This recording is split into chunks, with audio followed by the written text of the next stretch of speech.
The mall was loud, too loud. Declan Hayes stood in line at the ice cream counter, his 7-year-old daughter Ivy tugging at his sleeve, her blonde ponytail bouncing with excitement. Friday afternoon, the reward for a week of finished homework and good behavior. He counted the bills in his wallet, $8.75, enough for 2 small cones, enough to make his daughter smile. That was all that mattered. 30 feet away, Sienna Carver stood with her daughter Quinn. The almost 7-year-old pointed at a stuffed teddy bear in a shop window. 1 week until her birthday. Not the expensive designer toys. Just a simple bear. $15. Sienna's chest tightened. When had her daughter learned to want simple things? When had she stopped asking for everything? The security detail was gone. Dismissed. 2 hours Sienna had promised herself. 2 hours of being just a mother, not a CEO. Not the woman whose face appeared on financial magazines. Not the target of lawsuits and threats. Just a mother taking her daughter shopping for her 7th birthday. The ice cream line moved. Declan and Ivy stepped forward. Ahead of them, a woman in an expensive coat waited with a dark-haired little girl. Ivy has always made friends before Declan could stop her. "Hi, I'm Ivy. You're really pretty." The dark-haired girl hid behind her mother's legs, peeking out with wide eyes. Declan touched Ivy's shoulder gently. "Sorry if she's bothering you." The woman turned. For a moment, Sienna Carver's carefully constructed mask slipped. Most people knew who she was. Most people wanted something. This man just looked tired, kind, apologetic. "No," Sienna said softly. "It's refreshing." Ivy crouched down to the other girl's level. "What's your favorite flavor?" A whisper. "Strawberry." "Mine too. We're ice cream twins." Declan watched his daughter work her magic, making the world a little brighter, one smile at a time, the way her mother used to. 3 years. It had been 3 years since Alara died. 3 years since the night that broke him. He pushed the memory away. Not here. Not now. When they reached the counter, Ivy looked at Quinn and stepped back. "You were here first. You should pick first." Quinn smiled. Actually smiled. Sienna's breath caught. Her daughter never smiled at strangers. They ordered strawberry for both girls. They said goodbye with Ivy waving enthusiastically and Quinn giving a small, shy wave back. Declan led Ivy to a table. They sat. They ate ice cream. 2 minutes of peace. Then the glass shattered. The sound was wrong. Too sharp. Too violent for a shopping mall on a Friday afternoon. People screamed. Movement everywhere. Chaos. Declan's body moved before his brain caught up. He saw the gun first. Then the man holding it. Disheveled. Wild eyes. Pointing the weapon toward the fountain where Sienna Carver stood frozen. No. Not at Sienna. At the little girl beside her. At Quinn. The world slowed. Declan saw the gunman's finger on the trigger. Saw Sienna's paralyzed horror. Saw the dark-haired girl who just smiled at his daughter, who liked strawberry ice cream, who was about to die. And in that split second, Declan saw everything he'd lost. Everyone he'd failed to save. Not this time. Not this child. Declan ran. "Daddy, no!" Ivy's scream cut through the chaos, but Declan was already moving. His legs pumped. His arms reached. He grabbed Quinn, spun her behind him, felt the weight of her small body against his chest. The gun fired. The bullet hit his left shoulder. Pain exploded through him. White hot, searing. The impact spun him, but he stayed upright, stayed standing, kept Quinn behind him. He looked down at the trembling child in his arms. "You're safe, kid." His voice was steady, calm, even as blood soaked through his janitor's uniform, even as his vision started to blur. The little girl was safe. That was all that mattered. His knees buckled. The floor rushed up. Darkness crept in from the edges of his vision. The last thing he heard was Ivy screaming his name. Then nothing. 6 hours earlier, Declan's alarm had gone off at 5 in the morning. Same time as always. 2 jobs meant early mornings and late nights. Janitor during the day, security guard at night. Enough to keep the lights on. Enough to keep Ivy fed and clothed and in a decent school. Barely enough. He'd made breakfast. Scrambled eggs. Toast. The same thing every morning because it was cheap and Ivy never complained. She'd bounced into the kitchen already dressed for school homework folder in hand. "Daddy, guess what?" What princess? I finished all my homework last night, even the extra credit math problems. Do you know what that means? Declan had smiled despite the exhaustion pulling at his bones. Ice cream today. Ice cream today. She'd hugged him fierce and tight the way she always did, like she was afraid he might disappear. He'd hugged back, breathing in the strawberry scent of her shampoo, feeling the weight of responsibility and love settle over him like a familiar coat. On the wall above the kitchen table, Ilara's photograph watched them, frozen at 31, forever young, forever smiling. Declan whispered to her like he did every morning, I'm sorry. Sorry for the argument. Sorry for looking away. Sorry for being the one who lived. 3 years ago, his wife had died in a car accident. He'd been driving. They'd been arguing about money, about medical bills for Ivy's heart condition, bills they'd finally paid off, a condition Ivy had finally outgrown. But Ilara hadn't lived to see it. Declan had looked away from the road, just for a second, just to make a point in the argument. The other car had crossed the center line. Impact. Ilara died instantly. Declan walked away with broken ribs. The police report said contributing factors included driver distraction and the other driver's impairment. But Declan only remembered his own guilt. He'd been the one who looked away. Ivy had already moved on, chattering about her day, her friends, the spelling test she'd aced. She talked enough for both of them. Filled the silence that Ilara's absence had left behind. Declan walked her to the bus stop, watched her climb aboard, watched the bus pull away. Then he'd gone to work pushing a mop across marble floors in a downtown office building, invisible to the people who walked past him in expensive suits. Invisible was safe. Invisible meant no one asked questions about the dark circles under his eyes, or the threadbare jacket he wore, or the way his hands shook sometimes when he thought about that night. The night that changed everything. Across the city, Sienna Carver stood in her penthouse apartment, 23 floors above Pike Place Market, and watched her daughter pick at her breakfast. You need to eat, sweetheart. Quinn pushed scrambled eggs around her plate. Not hungry. You barely ate dinner last night. My stomach feels funny. Sienna knelt beside her daughter's chair. She brushed dark hair away from Quinn's face. These moments were rare, just the two of them before the chaos of the day began. Is it the party? Sienna asked gently. Too many people. Quinn shook her head. Can we not have a party? Can we just go somewhere? Just you and me. Something in Sienna's chest cracked. When had her daughter become so perceptive? When had she learned to see through the expensive gifts and elaborate celebrations to the loneliness underneath? Where do you want to go? Shopping? For my birthday. But just us. No bodyguards, no assistants. Just normal. Normal. Such a small word. Such an impossible request. But Quinn was looking at her with those wide, hopeful eyes, and Sienna found herself nodding. Okay, just us. 2 hours. We'll go to Westlake, you can pick out whatever you want, and we'll get ice cream. Quinn's face lit up. Actual joy. Unfiltered and pure. Sienna made the call to her head of security 20 minutes later. Ms. Carver, I strongly advise against this. After the antitrust lawsuit, we've received credible threats. 2 hours, Marcus. I'll have my phone. We'll stay in public areas. I need this. Quinn needs this. I really must insist. Your objection is noted. We leave at 11. She hung up before he could argue further.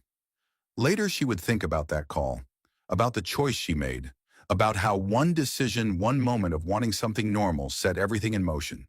But in that moment, watching Quinn actually finish her breakfast with a smile on her face, Sienna felt like she'd made the right choice.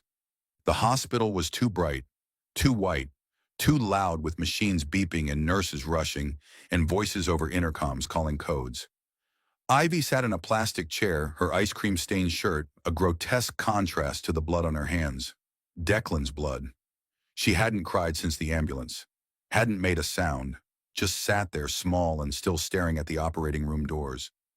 Sienna sat 3 chairs away. Quinn curled in her lap, trembling. The silence between them was terrible. Finally, Sienna spoke. Your daddy is very brave. Ivy's voice was small, hollow. Is he going to die? No. The word came out with more certainty than Sienna felt. But this child, this little girl who just watched her father take a bullet, needed hope more than truth. I promise, Sienna added. The doctors are helping him. He's going to be okay. Ivy looked at her then. Really looked at her. 7 years old with ancient eyes. People always promise. My mommy promised she'd come home. She didn't. Sienna's throat closed. She wanted to say something, anything, but what comfort could she offer? What words existed for a child who'd already learned that promises break? Quinn stirred in her arms. Mr. Declan saved me. Yes, baby, he did. He got hurt because of me. No. Sienna held her daughter tighter. He got hurt because he's a hero. Because he's good. And being good sometimes means being hurt. The operating room doors opened. A doctor emerged, still in surgical scrubs, pulling off a mask. Sienna stood. Ivy jumped up so fast her chair tipped over. He's stable, the doctor said. The bullet went clean through the shoulder. No major arteries, no permanent damage. He was very lucky. Can I see him? Ivy's voice cracked. Please, I need to see my daddy. He's still unconscious, but yes, come with me. They followed. All 4 of them. 2 mothers, 2 daughters, connected now by blood and bullets and the kind of debt that could never be repaid. Declan looked small in the hospital bed, pale, bandaged, an IV running into his arm, but alive, breathing. Ivy climbed into the chair beside him, took his hand, and finally started to cry. Sienna stood in the doorway. She watched this stranger who'd thrown himself between death and her daughter. Something broke open inside her. She'd spent 15 years building an empire, building walls, building a version of herself that was untouchable, unshakable, safe. And this man, this janitor who probably made minimum wage and wore a secondhand jacket, had just shown her what real strength looked like. It looked like sacrifice. It looked like running toward the gun instead of away from it. It looked like whispering, "You're safe," even while bleeding out on a mall floor. Quinn tugged at her hand. Mommy, we have to help him. We will, baby, I promise. We will. This promise at least she would keep. Declan woke to pain. Sharp, immediate, radiating from his left shoulder through his entire body. The hospital room swam into focus. Beige walls, fluorescent lights, the antiseptic smell of disinfectant. Ivy was asleep in the chair beside his bed, her small hand wrapped around his. How long had he been out?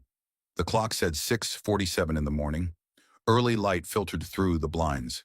A TV mounted in the corner played the news with the sound off. Declan's eyes focused on the screen. Security footage. The mall. The shooting. His heart stopped. The video showed him grabbing Quinn, showed the gun firing, showed him falling. But it was wrong. The angle was wrong. The editing was wrong.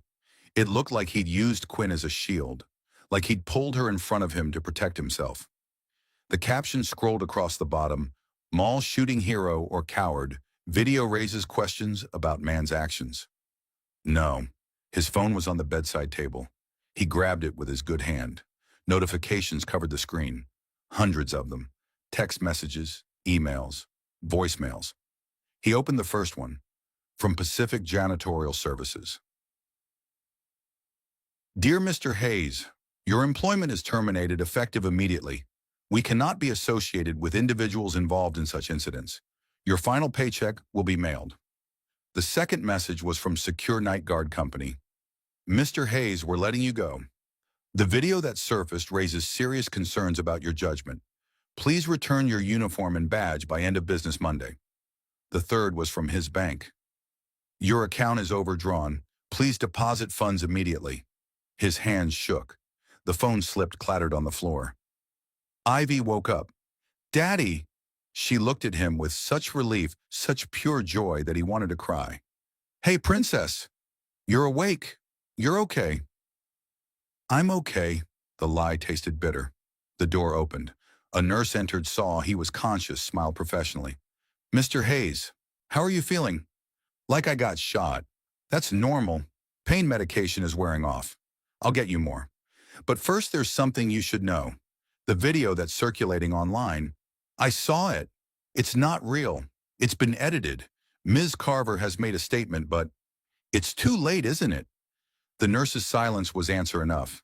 After she left, after the new medication started to dull the pain, Declan lay in the hospital bed and stared at the ceiling. He'd saved a little girl's life, and somehow the world had turned that into something ugly. His phone rang. Ivy's school. He answered. Mr. Hayes, this is Principal Morrison. I'm calling about Ivy. There was an incident this morning. Some of the other students saw the video. There was bullying, name-calling. We've addressed it, but I think it might be best if Ivy stays home for a few days, until things calm down. Until things calm down, Declan repeated numbly. Right, thank you. He hung up. Ivy was watching him with those two old eyes. The kids at school, she said. They're saying you're bad. They're saying you used that girl to save yourself. That's not what happened, Princess. You know that. I know, but they don't believe me. Her voice got smaller. They called me a liar. Declan pulled her into a one-armed hug, careful of his bandages. I'm sorry. I'm so sorry you have to go through this. It's not your fault, Daddy. You did the right thing. You saved her. I saw you. She believed in him. His daughter believed in him. It should have been enough. It wasn't. Sienna Carver stood in her office. She stared at her phone. The same edited video played for the 100th time. It was masterfully done. Professionally edited. The cuts were seamless. The angle deliberately misleading. Someone had done this on purpose. Someone wanted to destroy Declan Hayes. The question was why? Her assistant knocked entered without waiting. Ms. Carver, the board meeting is in 20 minutes. They're going to ask about the security protocols, about your decision to dismiss your detail. I know what they're going to ask, Jennifer. Rowan Blackwell is pushing for a vote of no confidence. Sienna's jaw tightened. Rowan. Of course it was Rowan, the board member who'd been circling her position like a vulture for the past 2 years, waiting for her to stumble, waiting for his chance. Let him push. I'm not going anywhere. But even as she said it, she knew the truth. The board was nervous. Stock prices had dropped 14% since the shooting. The media was calling it a PR nightmare. Her judgment was being questioned, all because she'd wanted 2 normal hours with her daughter. Her phone rang. Private investigator. She answered immediately. Jake, tell me you found something. I found everything. You're not going to like it. Just tell me. The video was edited by a freelancer in Vancouver. Professional job. He was paid $50,000 from an offshore account. It took me 48 hours to trace it, but I got the bank records. The account is registered to a shell corporation, and the shell corporation's primary beneficiary is Rowan Blackwell. How did you? Because I've been watching him for 2 years, waiting for him to make a mistake. He made a big one. I have everything you need. Payment records, email correspondence with the editor. Everything. Sienna's hand tightened on the phone. Send it to me. All of it. Encrypted. She hung up, stood, straightened her jacket. Time to go to war. The boardroom was too cold. Sienna had always thought so. Rowan Blackwell liked it that way. Kept people uncomfortable. Kept them sharp. 12 board members sat around the long table. Sienna took her seat at the head. Rowan sat at the opposite end, a slight smile on his face. Sienna, so glad you could join us. Let's skip the pleasantries, Rowan. You called this meeting. Get to it. Very well. The shooting at Westlake Mall has created significant problems for Apex Innovations. Our stock has dropped 14%. Shareholders are nervous, and questions are being raised about your judgment. My judgment. You dismissed your security detail against explicit recommendations. You put yourself and your daughter at risk. And now a man is in the hospital. The media is questioning whether he's a hero or a coward, and our company is caught in the crossfire. Sienna let him finish. Let him have his moment. Then she smiled. You're right. My decision to dismiss security was a mistake. I wanted a normal afternoon with my daughter. I wanted to be just a mother for 2 hours, and that choice put Quinn in danger. I will have to live with that. Rowan leaned back, satisfaction clear on his face. He thought he'd won. However, Sienna continued, there's something else we need to discuss. The video. The one that's destroying Declan Hayes' reputation. The one that makes him look like a coward instead of the hero who saved my daughter's life. What about it? It's been professionally edited, deliberately altered to make Mr. Hayes look guilty. Someone paid $50,000 to destroy a good man's life. Someone with access to the raw security footage. Someone with motive to create a scandal. The room went silent. Sienna pulled out her laptop, connected it to the projector. I hired an investigator. Here's what he found. The screen filled with bank records, payment transfers, email correspondence. Rowan's face went white. You see, Rowan, while you were busy trying to oust me, you made a critical error. You left a trail, and that trail leads directly to you. This is absurd. This is slander. This is evidence. Evidence that you paid to have that video edited. Evidence that you exploited a tragedy for your own political gain. Evidence that you've been embezzling from this company for 3 years. $15 million funneled through fake vendor contracts. You destroyed an employee named Derek Voss when he accidentally discovered evidence of your fraud. You framed him as a thief. His wife committed suicide 6 months ago because of what you did to them. She turned to the rest of the board. Derek Voss was the shooter, a broken man who blamed me for his destroyed life. But I didn't destroy him. Rowan did, to cover his crimes. The door opened. 2 FBI agents entered, shields visible on their belts. The room went dead silent. Rowan Blackwell. Every head turned. Rowan's face drained of color. This is absurd. I'm in the middle of a board meeting. Sir, please stand. Rowan stood knuckles white as he gripped the table. You can't do this. I'm a board member. I have lawyers. I have rights. Agent Rodriguez stepped forward, handcuffs already in hand. You have the right to remain silent. Anything you say can and will be used against you in a court of law. You have the right to an attorney. I know my rights. Rowan's voice cracked.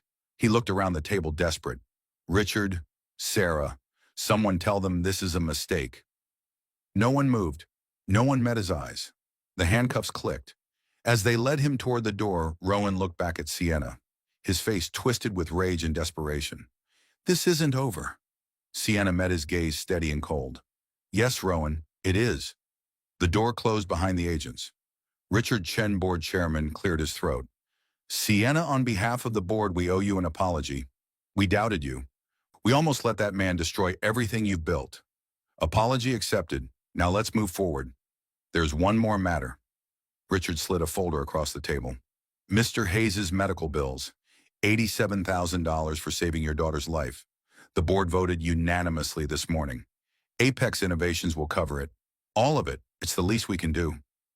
Sienna's throat tightened. Thank you. And, Richard continued, we're establishing a victim support fund.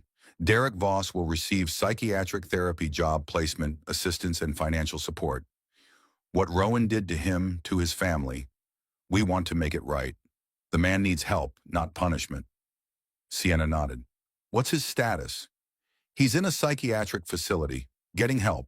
The district attorney dropped the attempted murder charges to reckless endangerment with extreme mitigating circumstances.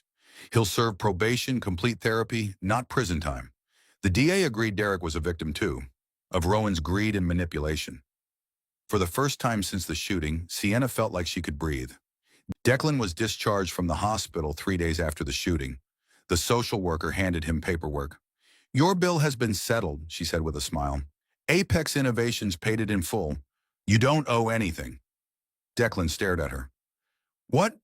Ms. Carver's company covered your medical expenses, all $87,000. His vision blurred. He couldn't speak. Ivy squeezed his hand. See, Daddy, people can be good. They took the bus home. The apartment felt different now.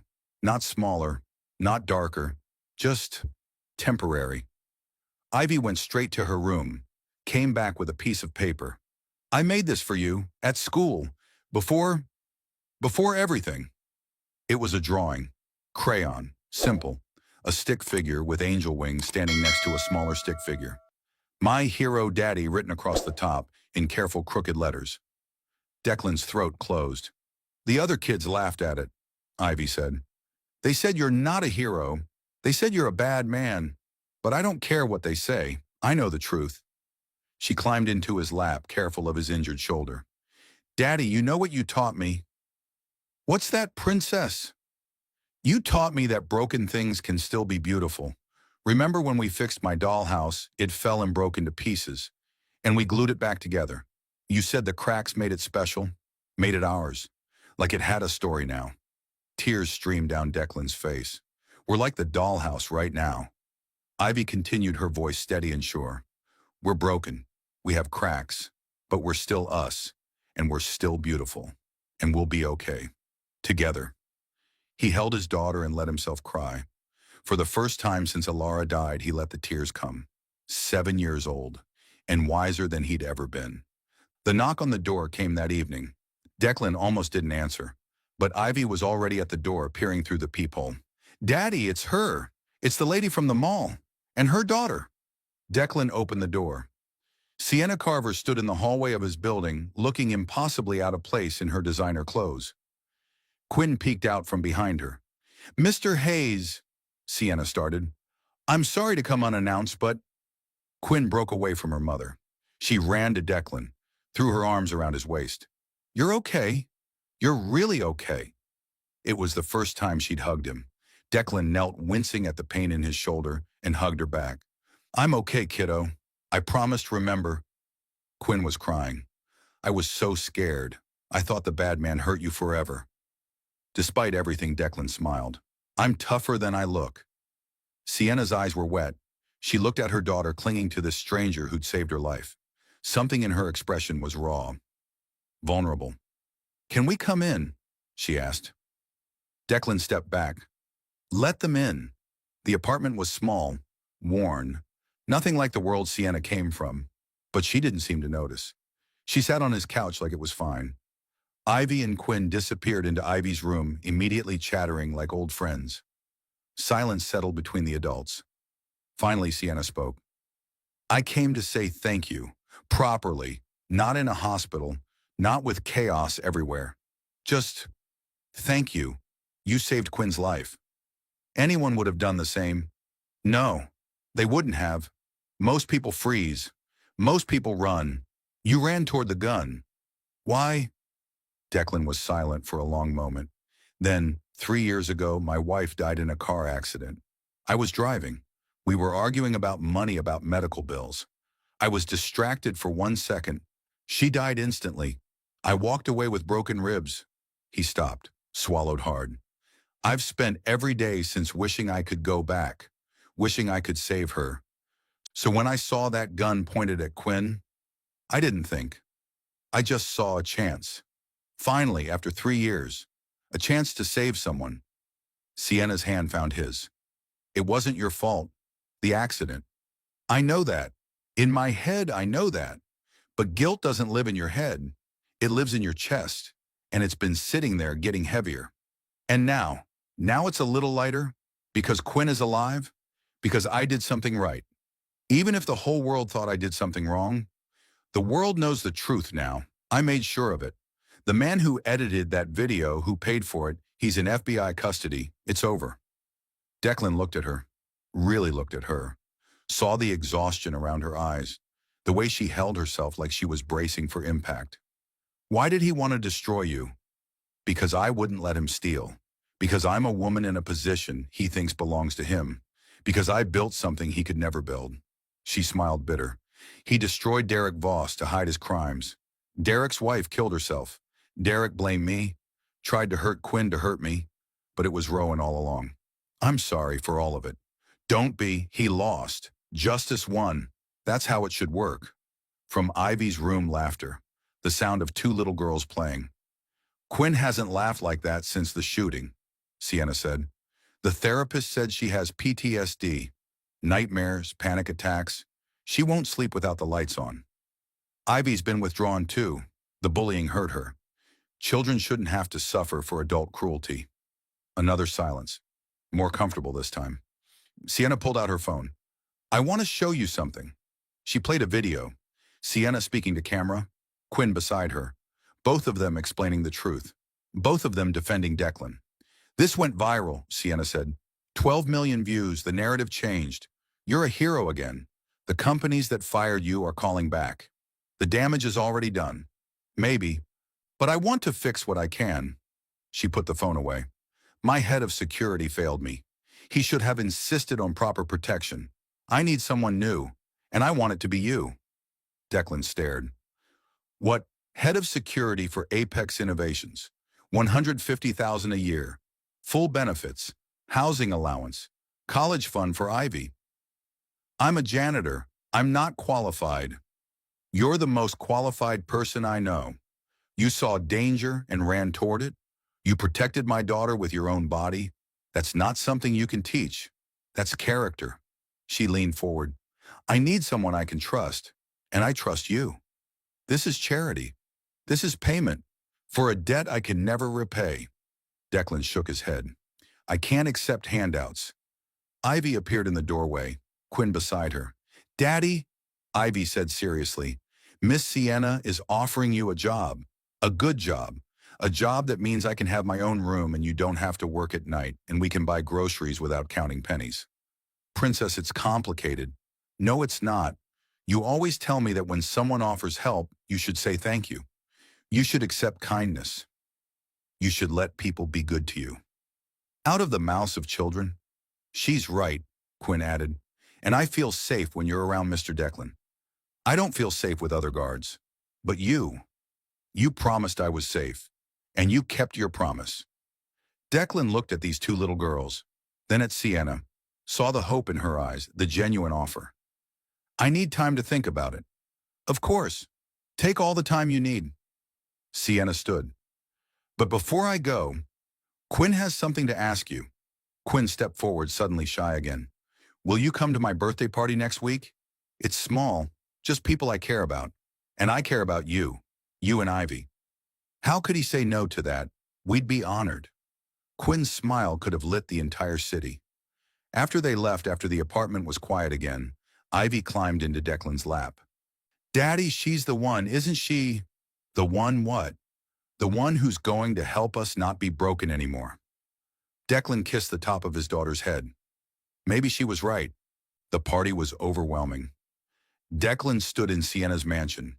He held a glass of sparkling water, watched Ivy and Quinn run through a house bigger than his entire apartment building. Rich people everywhere, board members, investors, all of them making small talk, all of them aware of who he was, the hero who saved Sienna Carver's daughter.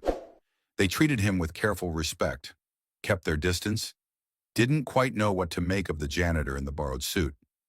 But he didn't care. He watched Ivy laugh, watched her be a child again, unshadowed by fear and worry. That was worth any amount of discomfort. Sienna found him on the balcony, escaping the crowd. "You okay?"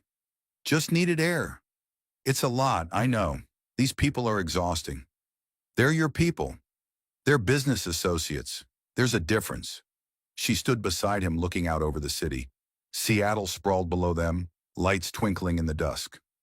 "The board approved something else," Sienna said.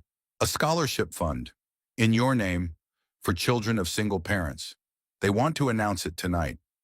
"A scholarship in my name? I'm nobody." "You're the man who taught my daughter that there are still heroes in the world. That's not nobody." Before Declan could respond, Quinn's voice rang out from inside. "Everyone, can I have your attention, please?" The crowd hushed. Quinn stood on a small platform, Ivy beside her, both girls holding hands. "Thank you for coming to my birthday," Quinn said, her voice shaking slightly. "I want to say something before we do cake." She looked directly at Declan. "A week ago, a bad man tried to hurt me, and Mr. Declan saved me. He got shot. He got hurt really bad. And some people said he was bad too. But they were wrong." Tears rolled down her cheeks, but her voice stayed steady. "Mr. Declan is a hero. He didn't know me. He didn't have to help me. But he did. Because that's who he is. He's good and brave. And I want everyone to know that." Ivy squeezed her hand. "And now we get to say something together."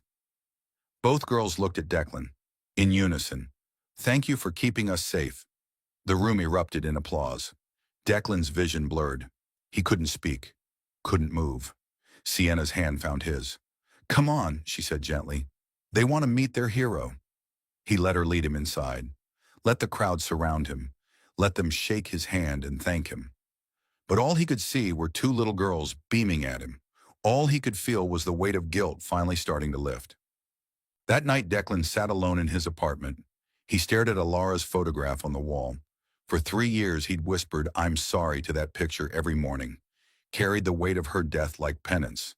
But something had changed. He thought about what Sienna's investigator had told her. Information Jake had shared. Details about the accident. The other driver. The one who crossed the center line. Declan had requested the full police report. Read it cover to cover. Blood alcohol level, 0.08 on the other driver. Just over the legal limit. Text messages on his phone at the time of impact. Speed estimated at 15 miles over the limit. The report was clear. Contributing factors, driver distraction in victim's vehicle, and driver impairment in at-fault vehicle. Declan had read it a dozen times. He'd looked away.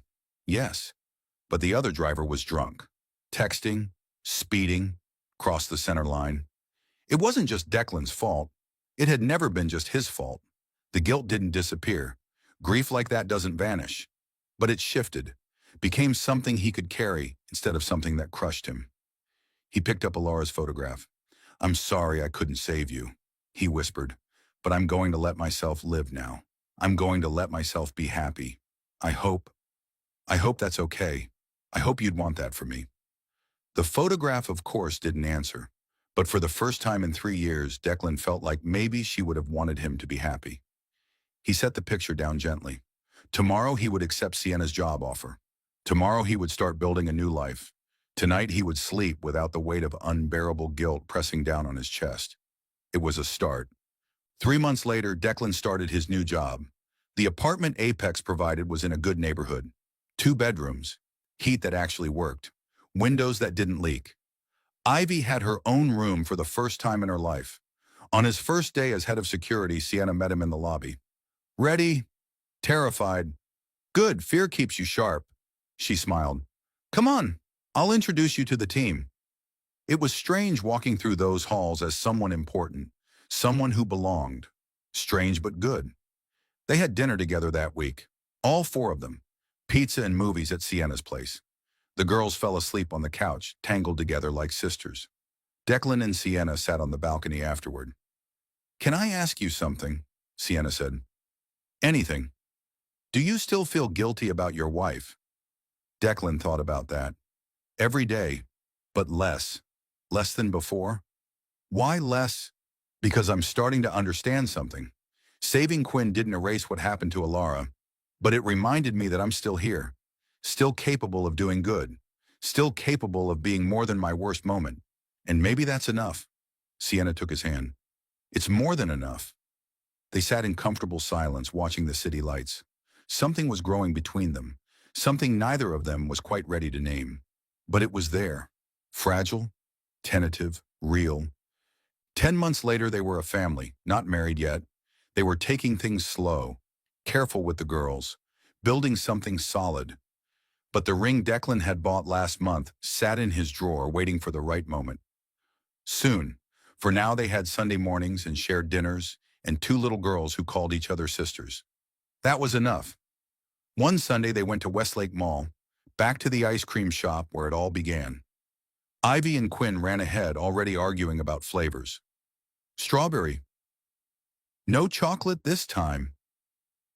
"We always get strawberry." Declan and Sienna followed, hands clasped. They sat at the same table, the same spot where Declan had sat with Ivy before the world changed. Quinn tugged at his sleeve. Daddy Declan. The name still made his chest tight. She'd started calling him that 6 months ago. He'd cried the first time. "Yeah, sweetheart. Do you remember what you said to me when the bad thing happened?" "I said you're safe, kid." Quinn smiled. "I think about that every day, because it's true.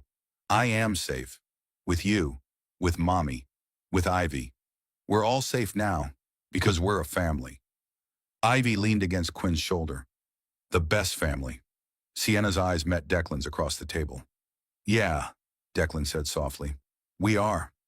They ate their ice cream. Strawberry for Quinn, chocolate for Ivy, both arguing that their choice was superior. Normal, loud, messy, perfect. Declan thought about heroism, about sacrifice, about the split-second decisions that change everything.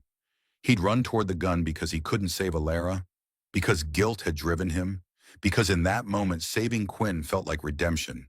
But he'd lived, and living had given him this strange, impossible family, this second chance, this love. On the wall near the entrance, the mall had installed a small plaque. In honor of Declan Hayes, who showed us that love is the greatest shield. Below it, smaller text, and in memory of all those who act when fear says run. Declan didn't feel like a hero. He felt like a man who'd been broken and put back together, like Ivy's dollhouse with cracks filled with gold, still broken in places, but beautiful, and whole enough to hold the people he loved. As they left the mall, ice cream finished, girls running ahead. Sienna squeezed his hand. "You okay?" "Yeah, for the first time in a long time." "Yeah, I really am." She leaned her head against his shoulder. They walked into the Seattle afternoon. Four people who'd found each other in the worst moment and built something good from the wreckage. A hero isn't someone without fear. A hero is someone who acts anyway, who runs toward the gun, who whispers, "You're safe," even while bleeding, who chooses love when the world chooses violence. Declan Hayes had been a hero for 30 seconds in a mall, but he'd been building a life worth living for 10 months after. And that he was learning was the real courage. Not the moment of sacrifice, but the choice every single day to believe you deserve the life you'd been given, to believe you deserve to be happy, to believe that broken things could be beautiful again. He looked at his family, his daughter, Sienna's daughter, the woman he loved, and he believed. Finally, after 3 years in the dark, Declan Hayes believed. They were going to be okay, all of them, together.